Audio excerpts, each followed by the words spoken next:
Hey guys, it's Dean. Welcome to the Better Man podcast. Today I'm joined by Benjamin Sears, who is a I don't know how to describe it, yoga expert, yoga guru, yoga entrepreneur who I've actually followed for a long time now. And we finally connected a few months ago to have this conversation. So, Ben, thanks and welcome to the Better Man podcast.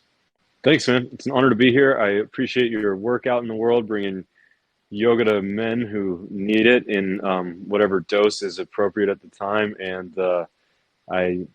thanks for your kind introduction. Yeah, of course. So you and I have relatively similar backgrounds in terms of how we got started with yoga. So my Yeah. story, I had a bunch of knee issues, did some yoga, realized that I had really weak hips, weak core, weak ankles, even though I thought I was really strong. Mm. We've got some cool knee surgeries. Can you just talk about your experience as a competitive athlete and kind of how yoga fit into that? Yeah. So there are sort of two parallel tracks that drew me into yoga. And I think without the physical track, I don't know I would have made it all the way in.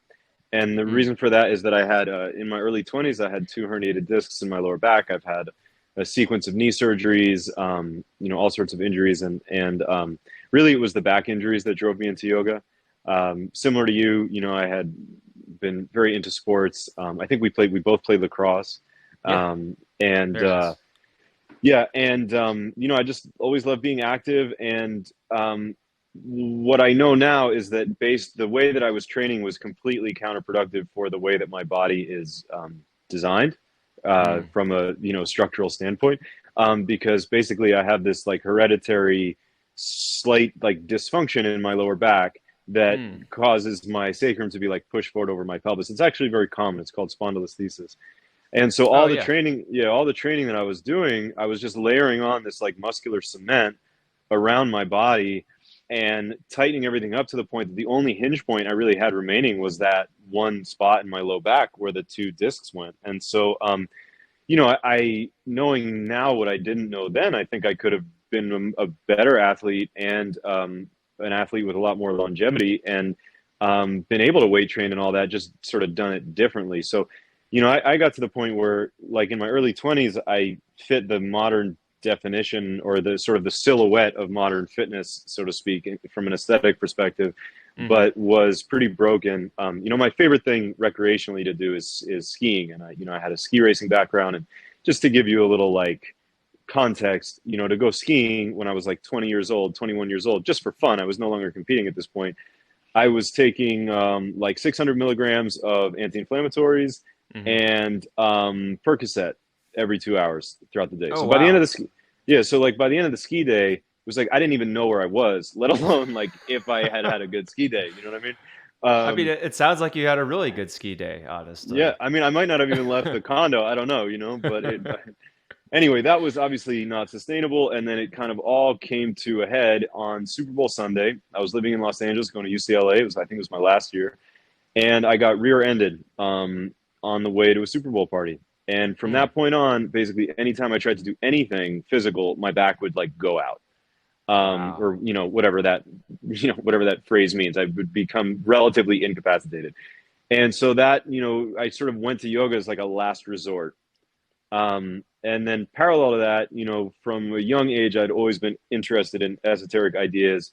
I was that kid in like eighth grade reading Siddhartha, and my family my family is like Jewish, not very religious, but Jewish. And I remember one year on Yom Kippur, which is our like, the day where you're supposed to reflect on all the bad things you've done throughout the year, kind of thing. Um, I decided I'd been reading about Kundalini yoga, and I think I was like 15 years old, and I decided I was going to do 6 hours of Sudarshan Kriya as my Yom Kippur practice. So I was always just a little bit out there, Um, Okay. I'm gonna have to yeah, ask you what Siddhartha Kriya is. Sudarshan Sudarshan? Kriya. So it's Yes. basically one of the primary kriyas of Kundalini yoga. Um, on a breath hold, you pump your belly and repeat Wa Hey Guru, and you do that 16 times. Yeah, so you Okay. hold your breath, and then without any actual breath coming out, you pump your belly just the way that repeating those sounds would make your belly move. So it's like there's an internal sound, wa, hey, guru. And you just do this over and over and over again for many, many, many rounds. And so that was the way I spent, I think, my 16th year of Yom Kippur. Yeah, So anyway, as all that stuff came together. Yoga kind of fixed my back. I was interested in the esoteric side. And then, the more, like, I guess, emotional part of the story is that I was also processing what for me was a very painful loss. And mm, yoga just felt like the only place where I was allowed to have any kind of feelings. And I mm, didn't really know how to have feelings, you know? yeah, I do know. I So I I really do know. yeah. Yeah, that was actually you. There's a great video online from you, and you talk about this. This is on YouTube. It's called Yogi Benjamin Sears by Niels Alport, Yeah. and you talk about that. It was like you said it was the first time you felt like you were free to feel emotions as a man, Hmm. and it opens up the for me it opens up for the kind of cool connection that we've seen from people doing workouts with manful yoga is that you just become more aware of yourself and more aware of your Sure. body. And so I just like you to kind of go into that. How did yoga help you access that, do you think? So, I'm not exactly sure, to be honest. And Yeah. and I think sometimes there's a tendency or a desire to play out a level of understanding that may not be real, and I think sometimes in yoga we get a little wrapped up in some pseudoscience. And Hmm. all I can say is that it had something to do with just having to be with myself for the 90 minutes of a yoga practice and feel the experience, to feel the inadequacies that I felt about myself from a physical Mm, perspective, to feel, to be confronted by my injuries and the damage that I'd done to my body. mm. And then just to be in one place where I was not allowed to leave, I think moved me in the direction of feeling these things. And I think also there's a little bug like I attacking know, me. I'm watching Um, it. yeah, it's just like I'm like, come on, man. We're busy here doing a podcast. Lost Um, your beard. yeah, it does. It's a nice place to nestle.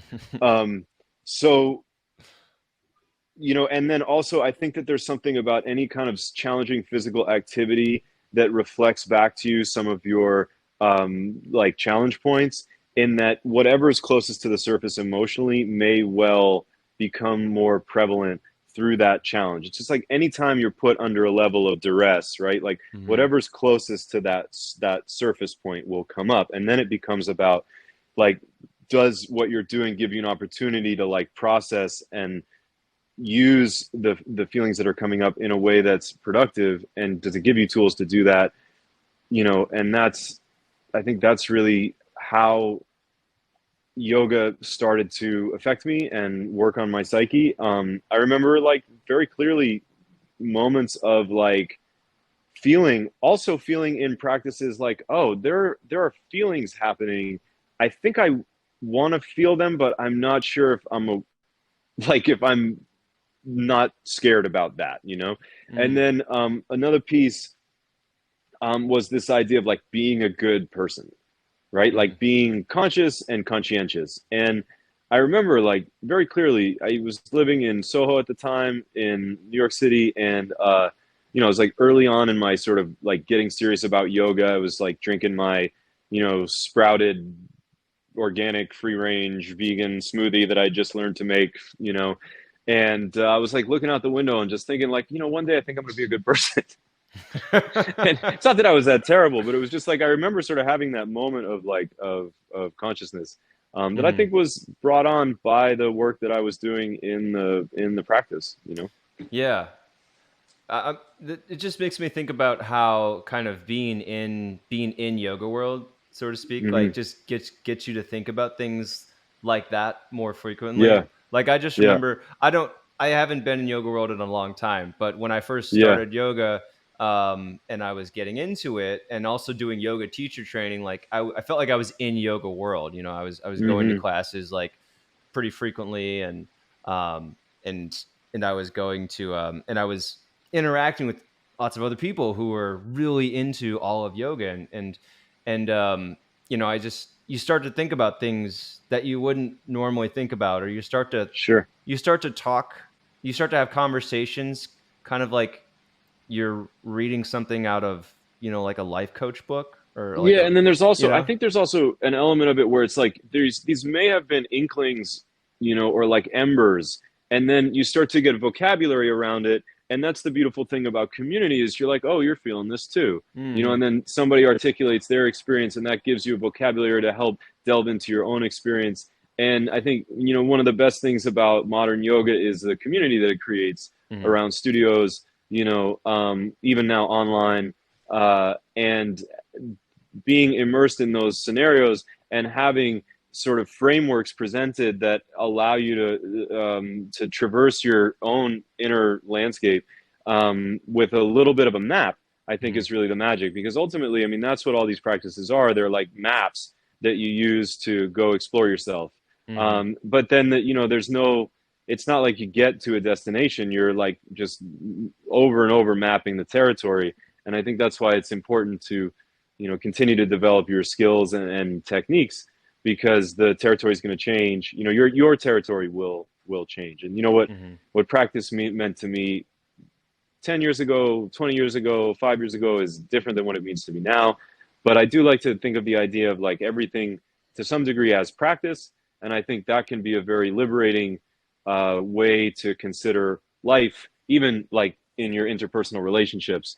mhm. Not to be like overly detached or cold, but just like understanding that there's an element of practice to it. It's like I have not, I have not achieved any sort of pinnacle of functioning in any real way. You just Mhm. have the opportunity to like reassess and refine, and then fucking forgive yourself, man. Mhm. I mean, that's a big one. Yeah.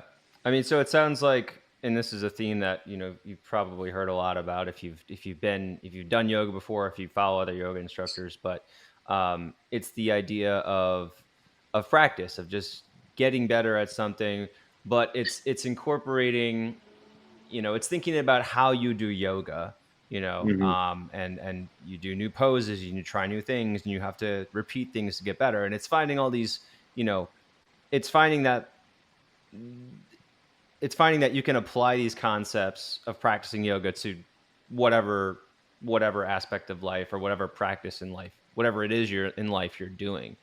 Hmm. So I think it's a really really cool way to, or it's a cool avenue to learn about that. One thing I wanted to Yeah, bring up. and Oh, go ahead. no, just on that, the idea of practice, and the poses. I think that the poses are like really good tricks to keep people engaged in self-reflection, right? Because it's like, Hmm. or especially like these practices that have a certain hierarchy of series.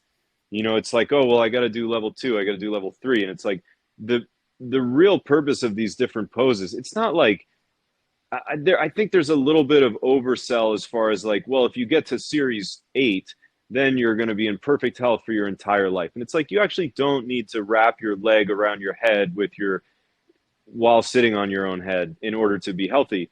But Hmm. the process of trying to like continuously trying to achieve has the potential to give you the opportunity to learn about yourself based on how you react to the fact that progress is never really linear. It's like you think you're going straight ahead, but really to get where you're going, like the road curves, and you have to stop and fill up for gas, and then you need some snacks, and you might have to get a new car at some point, like whatever. I could Hmm. beat the metaphor to death, but I think that's really, in some ways, the poses are there to help you maintain your interest in the deeper uh, goal of reconciling yourself with yourself. You know. Um, Yeah.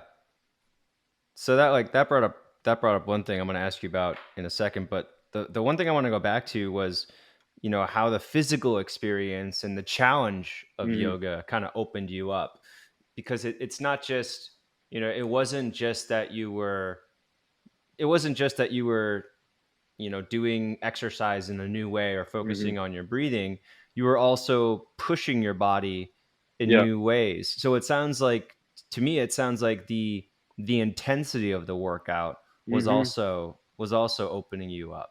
I think it really was a big piece of it, and I think that's something that gets overlooked sometimes in the desire to find, a sort of esoteric slash scientific explanation. Like, I don't honestly, I think that whether it's like a chakra system or the magic square body as a house metaphor that I use in teaching, really these things have as much resonance as you give them, and so but I think that one of the reasons why people very quickly feel a tremendous amount of impact from doing practice is just that the intensity of one, moving your body in a different way, the fact that it challenges you and faces you up against your limitations, I think can be very revealing and rewarding. And that's why, one of my first practices was the hot yoga practice, which is beautiful in its immediate accessibility to a profound feeling experience. And Mm. that to me is one of the great boons of that practice, which is no longer a primary practice for me and hasn't been for a while, but was very impactful for me at that time. And I think the pure sort of like blunt instrument intensity of that experience brought me to this place of like, I can't help but feel my feelings, almost because I was like in a fight or flight state of like, I'm going to Mm. die and I want to get out of here more than anything else in the world. And like, what's that about? And then I Mm. think that intensity brought me to facing up to um, feelings that I had about some of the things that I sort of intimated towards earlier, or pointed at as far as some loss in my life around that time. Mm. um, and and then yoga became a catalyst to want to change some things. um, Mm. yeah. Yeah, that's cool because it's just kind of a different way of thinking about it. I think most people think about yoga. You're just getting into a softer space, right? Mm, You think you're getting into a softer space where you're more yeah. calm and meditative and more Yeah. emotional, and maybe getting into a more, I don't know.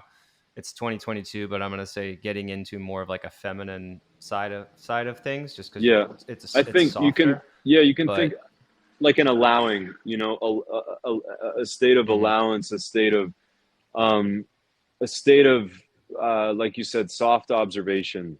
mhm. But Like, it's a contradiction because yours was more you were in a really, physical, intense state, and that mhm. got you there. So that's just, It it's kind of, allowed me to use a skill that I already had, which was stoicism. I learned that mm, very early in my life in order to kind of cope and survive. mm-hmm. And then I think that at a certain point, that skill became counterproductive for me. Oh It's like yeah. you don't want to wear your heart on your sleeve all the time, but there are moments in solitude where it's not about being a good soldier, Mm-hmm. and Yeah. if you don't allow yourself to address the the question that's closest to your heart, then um, it'll literally destroy your heart. Mm. Yeah. Um, so we talked about this kind of exploring the poses, and Hmm. some people can get, so I think some people can lose interest when they're doing, so kind of the same exercises, same poses Sure. over and over again. And to me, the way that you find interest is you try to experience the subtle changes in your body when you're doing these poses. Can I extend a little bit more in my arm here? What if I Hmm. what if I turn my head a little bit more? Is my Yeah. chest facing straight forward, or maybe I Sure. turn it in? So what do you find helps people in your practice and also in the students you work with? What do you find helps people stay consistent and motivated to do yoga continuously? Well, one thing that I wanted to touch on that you pointed at is this idea of on like perpetual calibration as a focal tool, as a tool to develop what I call focal fortitude, right? And so what that means is that oftentimes in yoga we're told that the pose, hold the pose, like hold the pose in stillness. And Mm-hmm. this is really, like, to me, it's a shorthand because it's a little bit inaccurate. Because what you're saying, which is like this ongoing exploration of polarities and inner landscape, is what creates the sort of illusion of external stillness. Like, if you could think of a quote unquote advanced physical practitioner who looks very still in a pose, is not still because they're still because everything is moving equally in opposite directions in order to present a vision of centeredness, right? Mm-hmm. Whereas, like, if the pose is being pulled in one direction more than the other, then you are off center, and that's when you fall, and that's like someone who's just sort of like trying to find their balance. So I think what you pointed out is something that's very important, which is that the way, and this is something that has shifted for me a lot in teaching, where what I'm really interested in now is helping people develop the ability to like cross reference and center themselves in space on their own personal grid, as opposed to hold a pose and follow rules or go really hard in one direction. And I think Mm-hmm. that's a really important um, jump in awareness within the physical practice that is also really powerful, because then you have the opportunity to make your practice not just about how deep you're going, but like, so it's like, instead of practicing to get into this shape that looks cool in a photo, which honestly you might just be sacrificing or over compromising Oh in yeah, order to do so, it's like, really, absolutely. how do you instead orient yourself to taking pride in this like ultimate experience of embodiment, where, like, it's very simple, like, where your left hip is when you turn right, and that, like, throughout the body there are all these diagonal sort of counterpoints and counterpoints, where, like, if your chin goes back, your hips go forward or whatever, like, that just like to and then as a teacher you start to see these like energetic lines through the body that are not in any way esoteric. It's just like you see how energy is moving, and then you can help people move currency rather than hold a pose. And so my hope is that that kind of philosophy can motivate people to stay engaged, not just in a single pose, but in a practice. I think another reason, like, to really answer your question, which I didn't really do, I more just talked about some shit that I'm interested in. But I think, Perpetual calibration. yeah, I've yeah, I I've got think, a lot of words to look up after this. I've got uh, a lot of Benisms. yeah, yeah. I mean, we do who we are. I like language. Yeah. And so I think, one reason people keep coming back to practice is they feel good, they feel better, Mm. and whether like for me, I didn't go to yoga, like physical yoga practice, like thinking like I want to deal with my emotions or understand myself better. I just was like, I want to fix my back, and Mm-hmm. and then stuff started happening to me on a deeper level. Just, I think, anytime that you do something that forces you to concentrate and be still and um, regardez vous-même, like, look at yourself, it Mm. it's going to do something. And that's my real hope for the practice as it continues to grow and evolve in the world, is that I don't care, what practice you do, or if you know Sanskrit or you don't, or whatever. I just hope that there can continue to be a delving into self-reflection that goes beyond, like, I know where my foot is, and and motivates and empowers people to learn how to respond, and as opposed to react, because I think it's something that's very important in this world today, where people become so uh like everything becomes so binary, and like I think some people are getting way too soft and some people are getting way too hard. And I've always, my entire life, just like wanted people to just kind of like listen to each other and be honest. You know what I mean? Mm. Yeah, Very. It's a very lofty goal. yeah, for sure. But And it's that's why it's it's a so it's a important to good manage one. your own mind, right? Because, like, what you can't fix or change anybody. You can just hopefully lead from the front to some degree and forgive Mm-hmm. yourself for your own trespasses. So I'm kind of curious, if you can answer this maybe in a couple of points, or you identify a couple aspects of how you approach yoga practice. And you might have already answered this, but Mm. we talked about becoming less reactive. We talked about being more thoughtful. We talked about being better able to manage yourself and your emotions. Are there certain aspects of how you practice yoga that you think have been helpful for making you stronger in those regards? Yes, definitely. Mm-hmm. I think just purely the container of practice has given me the space to keep myself mentally, spiritually, and physically healthy. Mm-hmm. It's, and I've made mistakes and gone too far in one direction or not, but I think just purely like what's sacred about practice is that if you look at it from like, if I really cull down some ancient yoga philosophy into like a really simple paradigm, right? It's like, okay, so the belief is that there's something sacred inside you that exists inside of everyone. And it's like this bubble concept where like I'm a bubble, inside my bubble is this, you know, omnipresent reality that is timeless and nameless that also exists inside all the other bubbles and outside the bubble, right? And so there's this like movement in practice towards an experience of non-duality where it's not like I and you and me and mine, but an open awareness. And Mm-hmm. so the sacred piece of practice is that you're enabling connection to that element. And the way that you do that is just through paying attention in a special way. And so there's no, you don't have to be religious, or you can be. And the sacred piece is the attention, and Mm. the individual is also sacred, right? Because the individual is made of life force, and life Mm-hmm. force is sacred.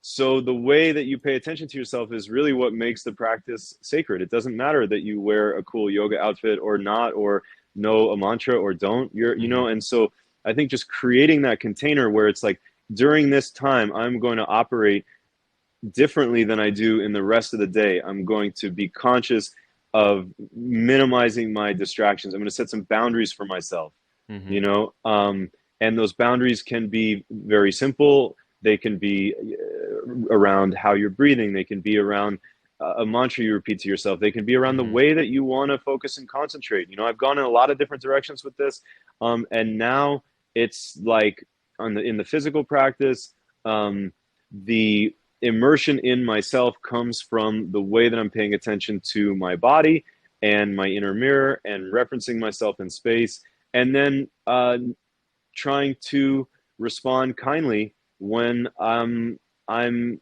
not living up to my goals and dreams about what I want my physical body to be able to do. Mm-hmm. That's why I enjoy linear practices like handstand, for example, because it's always going to reflect your foibles and imbalances, Mm-hmm. and at the same time give you an opportunity to accept where you are and just be in the joy of moving in the moment. Because Mm-hmm. there's another thing, which is just that it feels really good to move your body, you know? Mm-hmm. And the sooner people start, the better they feel. And then as they go, it's important to refine, because you don't take the same medicine for your whole life, Mm-hmm. in most cases, right? Like you change the dosage, you shift something at a certain time.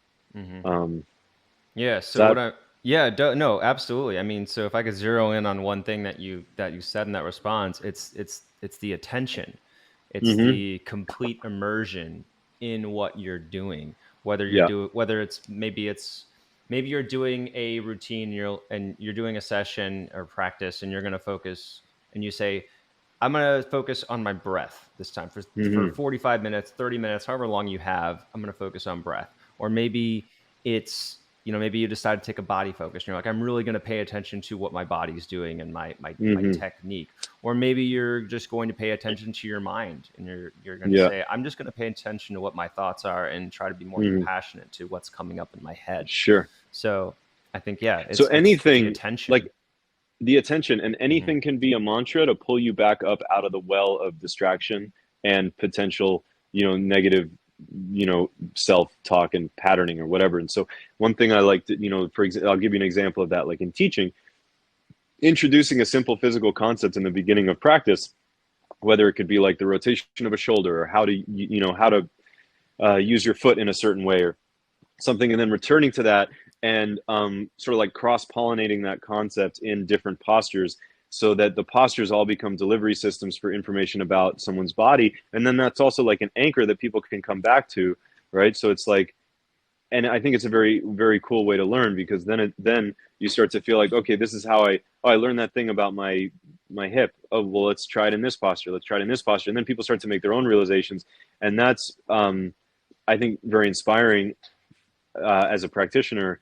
And it's a nice way to ground yourself. So like that idea of, as a practitioner saying like, okay, I'm going to focus today's practice in every posture. I'm going to consider and apply how to support my lower back from whatever concept, right? And then you just start playing it throughout the poses, and not only do you learn about yourself, but it keeps you engaged. Or, you could focus on like, for example, maybe there's like a type of energy that you're just like, your soul is like craving. You're like, man, I need love, or I need calm, or, so then it's like, rather than like forcing yourself to feel those things, you can just check in with where you are relative to that watermark throughout a practice, and then operate in a way that might send you in that direction. Yeah. Um, Well, I wanna shift the focus a little bit here, because sure. you've been a yoga instructor for, I want to say it's like 2000, early 2000s, 2005. 2005. Yeah. You were focused. You were featured in Yoga Journal in like 2008. I can't Uh, remember off the I top think of it my was head. 2017. Oh Yeah. wow. Okay, so There were, I way. mean, I did like a series of collaborations with them, Hmm. over a few years. Hmm. Um, well, a now sort of defunct program that they had going. Okay, Um, got it. but, So but yeah, and then someone from Yoga Journal came to one of my retreats. That was fun. nice. And they said some nice things, and I'm grateful that they did. Yeah, that's Lux Yoga retreats on my bucket list one day. Yeah. I don't know Well, it's how. going to be easier now because now we're in Montana, for the Oh, foreseeable perfect. future. Yeah, I was Yeah. gonna say I don't know how I'm gonna get away from my from my family for a week. I'm gonna go do yoga for a week. I don't know how my wife would Yeah. reply to me leaving her with a child for that. Um, Yeah. but yeah, so you know, I guess I asked that because you've been in yoga world for a long time, and I'm kind of curious because in the last I came into yoga world in 2011, I think, and that was like Sure. kind of at the time when I don't know if shift is the right word, but that was definitely around the time where we started seeing yoga become kind of a more mainstream um, form of fitness, so to speak. Right? We Hmm. saw athletes doing yoga. Yep. We heard about NFL teams doing yoga. We heard about college football teams doing yoga on Sundays, the day after football games. So I'm kind of curious. Have you noticed a shift, or have you noticed specific shifts in the physical practice of yoga Oh yeah. in terms of our, and I'd like to hear specifics too, like are people incorporating elements of strength training into Mm. aside from what I'm doing with manful yoga and the focus Yeah. on muscle activation. um, have you seen other aspects of more mainstream fitness kind of filtering into yoga, and what have those been? There's just so many more options, and the definition of yoga has broadened so much. And I'm not going to get into the conversation about what is real yoga and what is not real yoga. I don't feel like Thank you. anybody ever handed me that. I don't feel like anybody ever handed me that torch or to carry or cross to bear, and I don't want to bear it. I just want to, do my practice and enjoy it and teach people things that I feel work to Hmm. enable them to, understand themselves better and enjoy moving and be a little kinder to themselves. So, I think one of the cool things about the modern, this moment in time is that so much information available, and there's been a lot of integration and sort of collages created of different practices that all kind of look sort of relate to yoga, but wouldn't maybe fall under what people would have traditionally thought of as yoga. There's been some upgrades for sure as far as like the information that we have, like just the information that is available now compared to when I started. It's like there was a lot of lack. I had very well meaning, wonderful, like good hearted teachers. that also lacked a lot of information about basic anatomical, Mhm. you know, sort of like universal truths about how shit works. That Mhm. would have really helped me a lot, you know. And so there was a beauty to that time, which is that we all just believed so much in what we were doing, and the power of that belief is hyperbolic. And I don't know that I would trade those experiences. At the same time, I wish I knew a little bit better how to rotate a knee back then. Mm. You know what I mean? And how to activate my, you know, popliteus and plantaris and the inside and back of my knee to help make space back there and give myself, you know, I think I would have saved myself 10 years of frustration trying to fix my knees had that information been more readily available back then. So I think people nowadays have an incredible opportunity to just get great information. So then the challenge becomes like having a good filter and having the discipline to stick with something long enough that you still get something out of it, Mm. you know, rather than digging so many shallow wells, you know, that sometimes that attitude frustrates me because I appreciate so much the experience of truly being a student and truly having a, you know, a practice that forces you to kind of get through the acidity to get to the sweetness. And then there's like the Groupon culture where, you know, it's like, oh, I'll take 10 different classes this month and maybe something will stick. Oh, I didn't really like that class because we did the same thing twice. And it's like, Mm. on the one hand, I get a little like grinchy about that. And on the other hand, it's like, all right, cool. People are moving, you know what I mean? And Mhm. that's great. You know, I think somewhere there's a balance between like every yoga experience is a social experience to post about, and um, you know, also the deep introspective aspect. And here's what I think: like, really, this is what it comes down to. No matter who your teacher is, no matter where you practice, like, you're gonna have to figure some things out yourself and take some accountability. And I think ultimately develop a practice that also involves maybe just sitting still for 10 minutes Mhm. with like not without doing anything other than just being with yourself, you know? And Mhm. I think that's the practice that a lot of us hide from the most. Um, but I do think that it's it's important, you Yeah. know?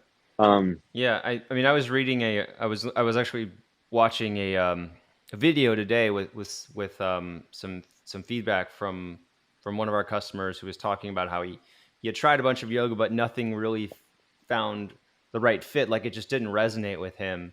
mm, Um, and I think that is one good thing that there's so many different types of instructors and there's so many different types of yoga that you can literally bounce around hundreds, thousands, probably tens of thousands different instructors if you're including yeah, all the different instructors who are online to find something like, oh, this is me, like this makes me, hmm, like, this is what I'm looking for, this is like who I'm jiving with. So I think in that yeah. regard, it's great that there's so many different ways um, to practice and It's like anything else, man. Any boon has its upside and its downside. You know, mhm, it's like everything has a Shakespearean hue to it, right? It's like you're the greatest, you know, positive is also the greatest negative, right? It's like mhm, all this availability, but then it's also, you know, like we're all attracted to our imbalances. So it's very typical that you or I or anyone will just land in a practice that sort of like continues to bolster the things that you gravitate towards while leaving a number of blind spots. And mhm, I think for better or worse, like that's a role that I have accepted playing as a teacher, where it's like I will help people find their blind spots, and then I will help them figure out how to light up those areas, whether they're mental or physical. And that requires taking some chances as a teacher and, you know, figuring out how to do that in a way that's respectful and kind. Because I think that teaching has an aspect that's motivation, but I also think there's been a devaluation of instruction in our culture that leads to people being surprised when they're taught. And then you know, we're all so sensitive and we're mm, also like, we've all become so vulnerable, right, that it's like, oh man, I didn't like that class because, you know, she called me out. And it's like, mm, man, really, like, the teacher's job is to shorten the arc of suffering of the student, and sometimes that just means telling the truth, but it's not personal. It's like, your foot's in the wrong place doesn't mean I don't like you. It just means if you move your foot there, it'll help you figure out something that's actually going to save you time. Mm. So while you can't like remove anybody's suffering, you can't do the work for anyone. What we can do as teachers again is provide a map, shine a light on the part of the map that maybe someone's not looking at, and and then adjust our communication based on the scenario. It's almost like in martial arts, or like I had a little foray into the boxing world right after college that was short lived because I just wasn't that naturally good at it, and as much as I enjoyed the training and the camaraderie, I just didn't really want to get my nose broken a bunch of times. Yeah. So but there's this thing in sparring, right, where it's like, don't give any more than you would want to take. But it's not just that. It's like, don't give any more than that your partner can really take. And that's an important thing to develop as a teacher is how can you be direct and clear and coherent, but only through experience can you really know what someone's going to be ready for, and you're going to take some chances and you're going to fail a few times, and yeah. So I also wanted to ask, because I noticed you got back into weightlifting recently. Oh, I love it. Yeah, how long were you out? I mean, how long had you stopped weight training for? Have you know So I started tinkering with more strength work maybe about 7 years ago through the movement world, like through, I was inspired by Ido Portal Mhm. and that kind of stuff. And so that was kind of how I started crawling back in, and got on the gymnastics ring, started taking hand balancing more seriously. And then in the last, like I'd say, and then I started doing some lower body, like loaded lower body training, which was very helpful for my knees, it turned out. And really in the last like year and a half, I've gotten really excited about and interested in, just the real basics, like just front squats and deadlifts. Mm. And I just really enjoy it. I like picking heavy shit up off the floor. I'm not naturally very like thick or like, squat designed person, Mhm. but I enjoy the linear aspect of the practice of weightlifting where it's sets and reps and it's very clear. And, I think that there's a tremendous opportunity for meditation within that context. For example, in between sets, right? Like if I'm on a long rest because I'm trying to build strength, I'm on a 2 to 4 minute rest.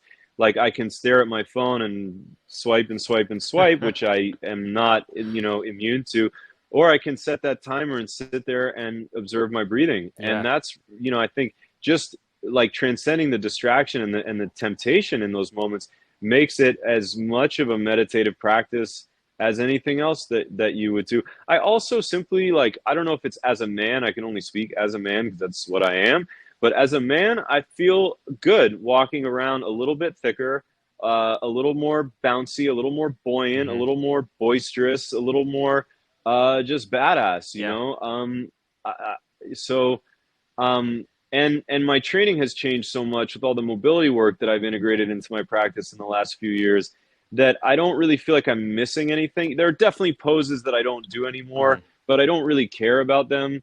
And I'm not saying that no one else should care about them. I'm just saying I personally, like, you know, I've accepted that like there's a finite amount of time for training and practice, and there are things that I want to prioritize, and those priorities might mitigate the potential to express other skills Mhm. or things like that. But I have some cool photos of some weird shit that I did 10 years ago, so those will live for all posterity. Yeah, exactly. I think so I also uh, I weight trained until I was 22, took a break for a while, and then was on and off, and I finally got back into it. I can't remember if it was 2.5 years ago or 1.5 years ago or a little over a year, but it was about Mm, a year and a half, maybe. I can't remember. Anyways, so but I realized like your body can really, we talk about yoga in terms of ways to correct imbalances, right? That's one of the main things that we talk about is we can correct muscular mm, imbalances, whatever we decide that wants to mean within that specific context. sure. But when you are doing a lunge with one leg forward. Well, obviously one leg is going to be forward, and then you switch sides, and you've got your body weight. It's really easy to like do things differently or incorrectly because you're only holding up your Sure. body weight.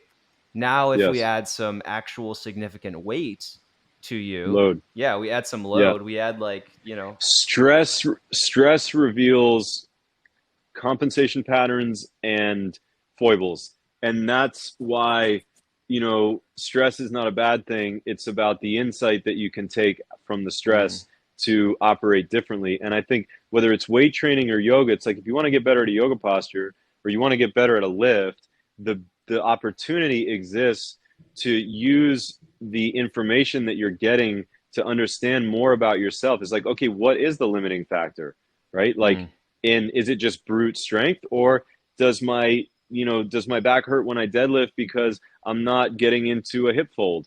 You mm-hmm, know, does what's the and that's where I enjoy the mobility work because it's so scientific, right? Like it's such a process, and I like working with yogis on that kind of thing because it's like, well, you could just keep trying to beat that, round peg of the posture into the square hole of your body, or you could be like, wait, let me break this puzzle down into smaller pieces, which is very similar to life, right? It's like you're facing like your day of work and there's so much to do, and what should you do first? It's like just start mm-hmm, small, like start with one thing. And I think with injury also, which is something that I really I love working with injuries because oftentimes I think the answer can be just to make the problem smaller, right, in a way that can be quite tedious.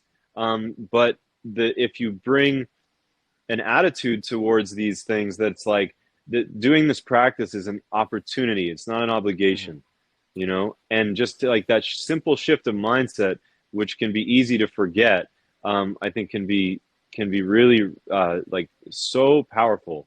Everything can give you an opportunity to get insight, and then you can use the insight so that it's not just an ephemeral experience of realization and understanding, but you return to it. It's like if you have an experience like on psychedelics or something like that, right? It's like it could just be you had a fun time once and wow, saw some cool shit, or it could be like I learned this thing and now I'm gonna like I'm gonna integrate that through meditation into my life, Mm-hmm. um, because that's yeah. I mean, I don't know. I love when especially getting to talk about it reminds me how much I love this Mm-hmm. stuff, and how impactful I think it can be. Um, and I think one of the other things that's so important is just like the community aspect of it. I do so much solitary Mm-hmm. practice. I really value the time where I get to be around people and practice with my friends and and that Mm-hmm. that sort of thing. Well, I think that one thing you brought up, which I think a lot of strength trainers could benefit from, or anybody who does strength training, is incorporating some of those aspects of yoga practice into the strength training. So, like you said, Yeah. instead of, and we've got a few things that you could actually do instead of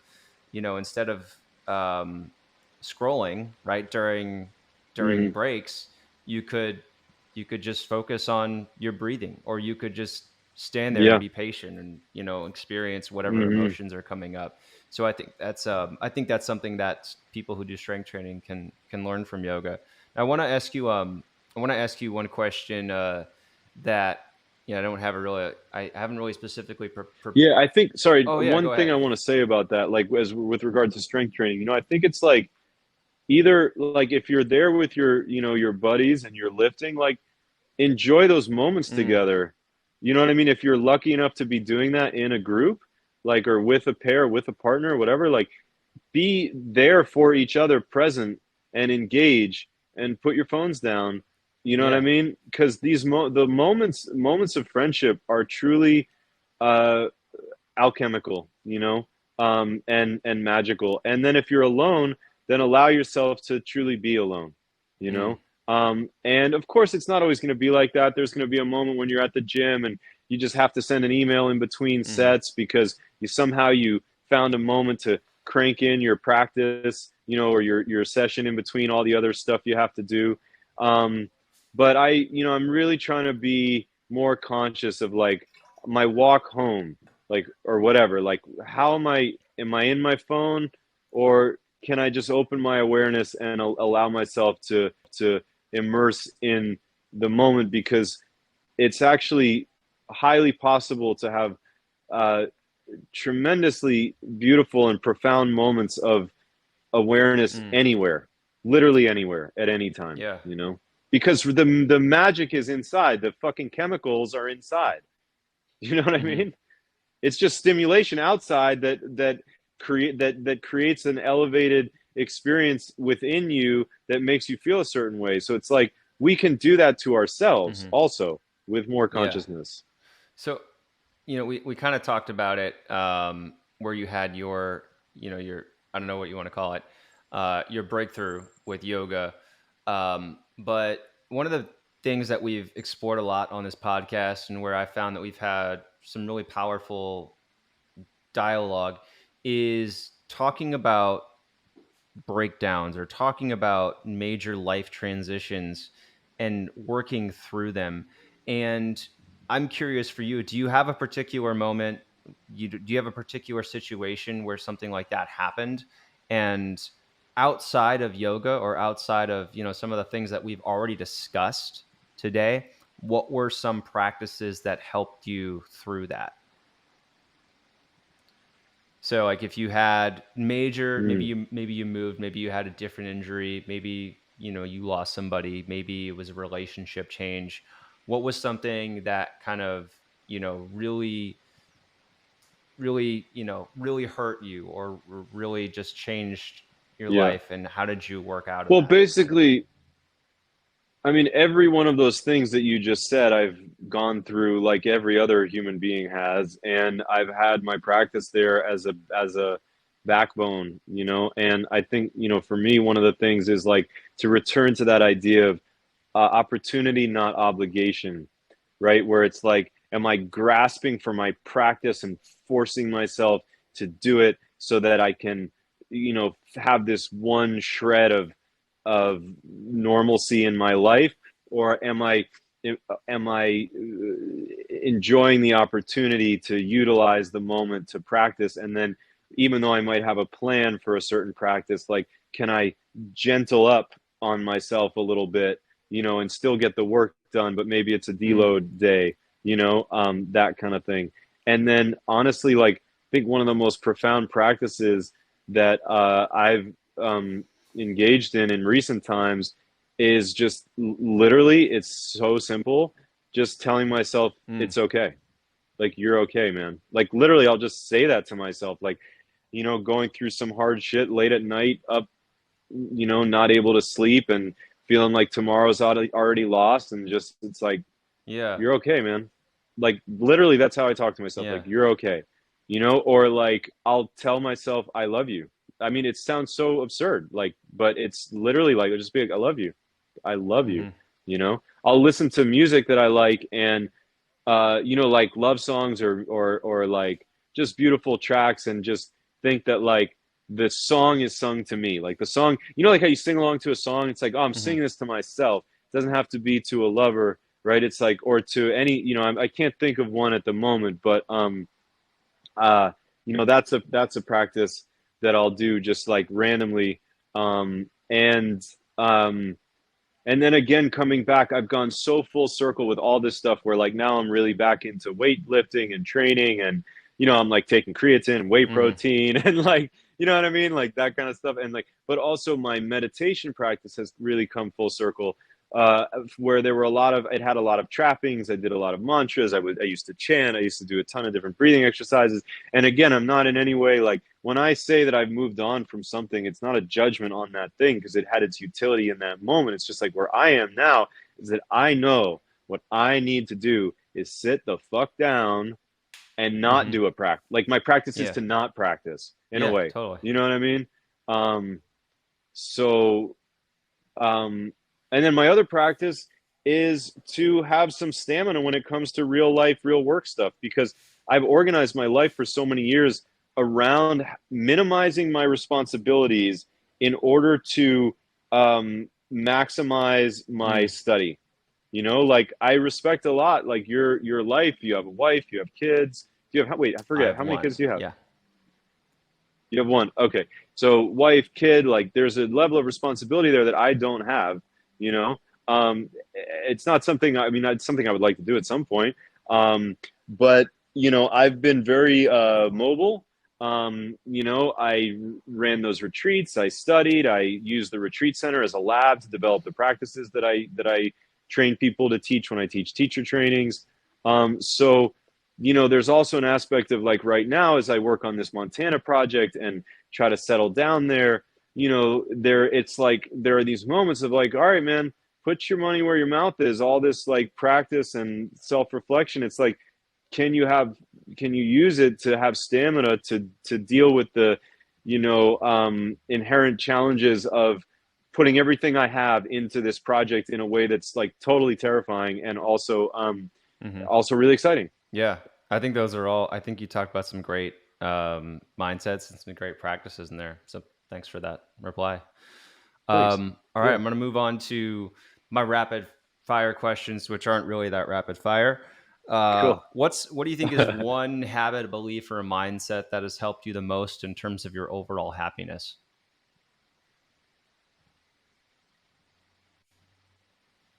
Hmm.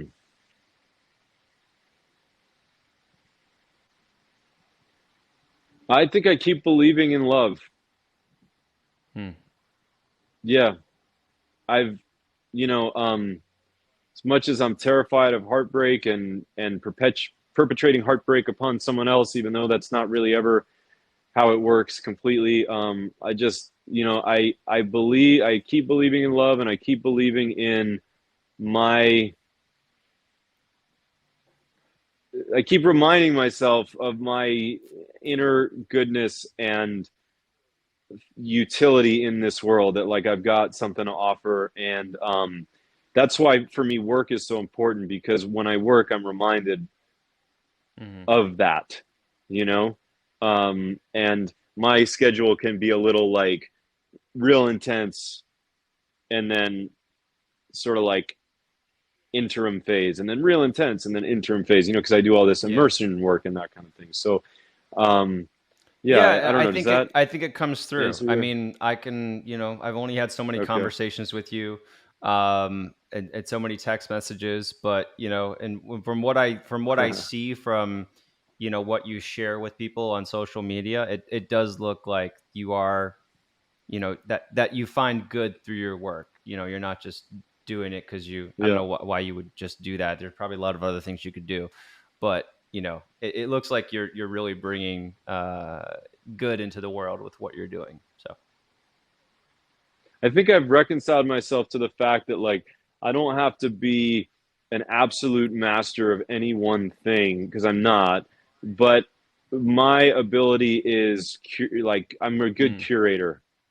Um, and I think that I've landed in this place where it's like I have to remind myself what I'm actually trying to do, because it's easy to lose sight of that, where it's like what I'm trying to do is set up conditions for people to have beautiful, joyful experiences on retreats, in trainings, etc. And at the same time, to be inspired to appreciate precision and appreciate like putting intention into what they're doing, whether it's like like a simple meal at home like can be so mhm. magical if you just do it, and then like back to the whole physical thing that you were talking about like loading a lunge versus like an unloaded lunge. Like the one of the I think from a physical perspective, if there's like maybe one thing to leave yoga people with in from this conversation, it's like put intention in your tension. Intention's not a dirty word, but sometimes in yoga it is, right? But it shouldn't be, because it's like if you're holding yourself up in any position, there's tension. So make it conscious and put it where it can't, where put it where it's useful to support Mhm. space where you need it. Yeah. What is one thing you do for your health that you think is overlooked or undervalued by others? In the yoga community, I would say probably eating a significant amount of protein Hmm. from animal sources. And again, I'm not here to judge anybody else's thing. I was a vegan for a long time. I live in Montana now. You know, my friends bring me boxes of elk, and I work with a ranch in Paradise Valley. I get a quarter of Hmm. a cow. You know what I mean? It's like, so I think that maybe I can make that less, specific and more general. And I think it's like, how about this? How about I think one thing that people can do for their health that is undervalued is be honest with themselves about what things they're doing for them for their Mm. health that are working, and what things they're doing for their health that are habitual and make them feel like themselves but aren't working. Because feeling like yourself doesn't necessarily Hmm. mean that the shit is working. It's like if you get a really good adjustment in yoga from a good teacher, you're going to feel off center. When I see my handstand coach, right? Like he puts me in the center, but I'm like, whoa, where, what? I guess I have been not on my left hand at all since Mm. the last time Yeah. I saw you. You know what I mean? So it's like that's where a coach or a teacher or a mentor is so Hmm. important. To remind you like where you are in space and how to reference yourself, but also to remind you that like it's okay to be off center because Hmm. we all are. You know what I mean? Yeah. Like, I almost thought you were going to go somewhere else with that and say that's, not eating meat because you're, I guess I was going in the sense of, don't do something that, like in this example, it's don't do something that you think is healthy just because of a certain dogma, even though it's not healthy. So maybe don't do things according to mhm. dogma, especially when the opposite is true. I'm having trouble formulating that into a sentence right now, Yeah. but I think you get the gist. No, I think it's like it's like follow the dogma, but Mm. don't be a dog. You know what I mean? Like, don't just be sitting there waiting for another bone from the Hmm. lineage or whatever, like use your own intuition also, but then recognize when you're confusing, Hmm. familiarity for intuition, Yeah. you know? All right. So, what is the most important activity you do for overall stress management? We probably already talked about it, but maybe there's something else. Yeah. I think I would, my first instinct was just to say my practice in general, because I notice a difference when I'm out of my practice. If I'm traveling, or I don't get to do something for a couple of days, or I see some old friends and go out and behave differently, than I normally would, that kind of thing. So I think routine, Hmm. developing a routine Yeah. is very uh, powerful. I encourage people to develop a routine that's achievable and realistic.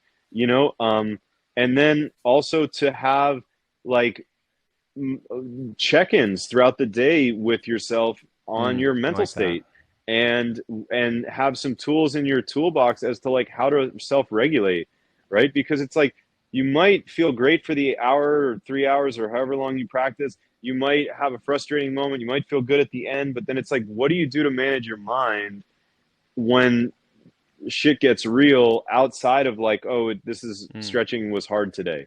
You know what I mean? And that I think is the hope of that these pieces, these skills that we develop can transcend the yoga context into mm, the human layer, yeah. of life. Cool. All right. Now, big question. What do you think is the biggest challenge facing men and their well-being right now?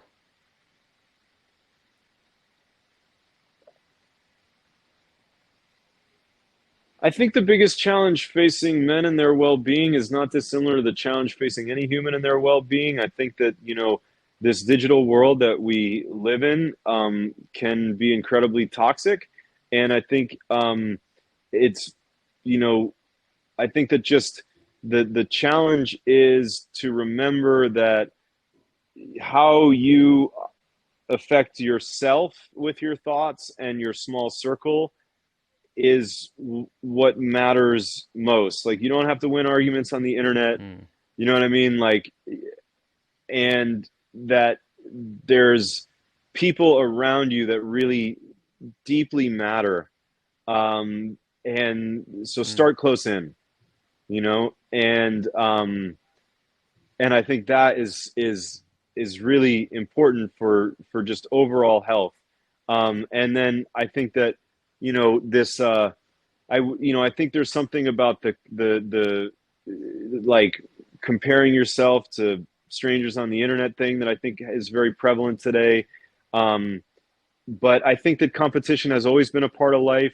So I think ultimately the challenge is to carve out the time to develop the mental tools and emotional tools that you need to manage the stress and harder moments, acknowledging that there will never be a stress free life.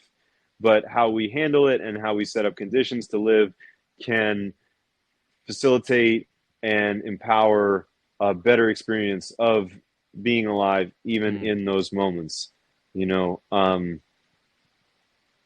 Yeah. hmm. No, that was a really good answer. I like it. Um, well, we're about that time. So, Ben, what's the best way for people All to right. follow you, to learn more about what you do, all the cool stuff you're doing with Lux Yoga and beyond? So Instagram is a big outlet for me. I post, just tutorials and practice pieces of practice and ruminations and stupid jokes and funny stuff, and all my events will always be promoted there. So that's at benjamin.sears. The Instagram for Lux Yoga is just at Lux Yoga, Lux Yoga. I have two websites, benjaminsears.yoga and luxyoga.com, which is about to undergo a significant overhaul. And then I'm always encourage people to just reach out if they're interested in one-on-one stuff, anything from a consultation to a mobility program to a teacher development. And so my email is ben@luxyoga.com, and I answer all those emails myself. And I love to talk shop. So I think those are the best ways to Cool. get at me That's right now. perfect. All right, Ben. Well, I hope that I can come to a Lux Yoga retreat soon. Honestly, the So do Montana I. space sounds amazing. I'm looking forward to what Yeah. you do with Well, that. I really think there's a big opportunity. I think there's a big opportunity for you and I. I'm going to put this out here on the Uh podcast now. I think there's a big opportunity for you and I at some point to, as I build that space out, to do a really cool collaboration for men in Montana, and it's something actually that a friend of mine and I have been talking about in different, at different levels, men's retreats in this oh. beautiful nature space that can be as simple as just like getting outside and doing some practice, and is involved in working with some of my friends who are, very high level hunters and fishermen to really get Okay. outside. Um, so this is all stuff that we're cooking up over the next Nice. few All years. right. I'm definitely intrigued, and I think we need to set up a test trip where in which I get to come and we get to do Yes, all of for this, sure. and then everyone else Yep. can come. But yeah, Yeah, cool. All I right, like man. it. Well, you and I, let's stay in contact. Everybody else, thanks for listening in. I really hope you enjoyed this episode. Ben, thanks so much for joining me. It was awesome. All right, Thank you. guys. Thanks for See having you me. on the next episode. If you like that episode, check out this other one right here. I think you're really going to enjoy it. If you haven't subscribed, click this subscribe button over here, and you can listen to the full episodes on any major podcasting platform. Full details below in the description.